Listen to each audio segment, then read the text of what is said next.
तो जहां बीजेपी की कम सीट वहां पर बैठक की जाएगी। बीजेपी कार्यकर्ता मुख्यालय पर नहीं फील्ड में रहें और बीजेपी की प्रदेश कार्य समिति की बैठक में इसी बात को लेकर मंथन हुआ है। आज जो बैठक हुई है राजधानी भोपाल के मुख्यालय से बाहर राजगढ़ में हुई है। मेरे साथ बीजेपी के प्रदेश अध्यक्ष वी डी शर्मा मौजूद हैं।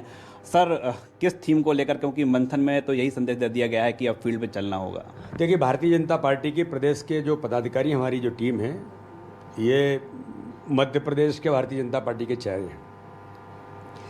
कोविड के संकट के कारण से थोड़ा कई चीज़ें डिले हुई, लेकिन भारतीय जनता पार्टी के सभी हमारी इस टीम ने मिलकर के ये तय किया कि हमारा जो वर्क डिवीज़न हुआ है तो आगामी समय में उसको नीचे फॉलो करना, कैसे चीज़ों को ज़मीन पर उतारेंगे, इन सारे मुद्दों की रणनीतिक तैयारी जो होती है वो भारतीय जनता पार्टी के हमारे सभी जो टीम के मेरे कार्यकर्ता हैं वो सभी हम लोग इस काम में लगे हैं। आपको ध्यान में होगा कि हम लोग हमेशा कैडर बेस ऑर्गेनाइजेशन होने के नाते से, कार्यकर्ता आधारित संगठन होने के नाते से काम करते हैं।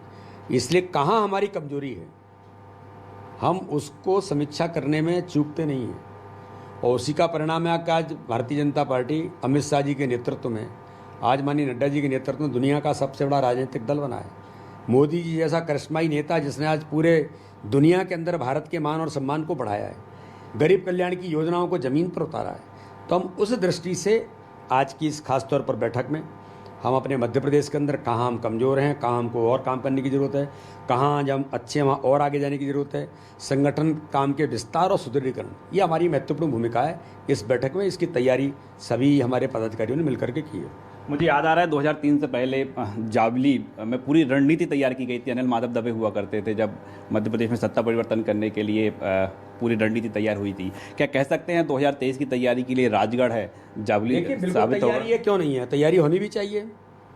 इस देश के अंदर वामपंथी और कांग्रेस मिलकर के हमेशा ये तैयारी करते हैं कि इस समाज का विघटन कैसे किया जा सकता है, समाज में देश विरोधी ताकतों को कैसे इंट्रोड्यूस किया जा सकता है, कैसे भ्रम और झूठ बोल करके लोगों को वोट बैंक मान करके अपनी जेब में लाया जा सकता है। लेकिन भारतीय जनता पार्टी, अगर ये लोग ऐसा करते हैं तो भारतीय जनता पार्टी अपने संगठन क्षमता, अपने काम और ईमानदारी और मेहनत के बल पर हर गरीब कल्याण के लिए कल्याण की योजनाएं ही नहीं देना, उनके जीवन को बदलने का काम भारतीय जनता पार्टी की सरकारें कर रही हैं। ये तो ईमानदारी से देश जानता है, ये प्रदेश जानता है कि कौन सी सरकार है जो गरीबों के कल्याण का काम करती है, तो हम उसके बल पर आगे बढ़ रहे हैं।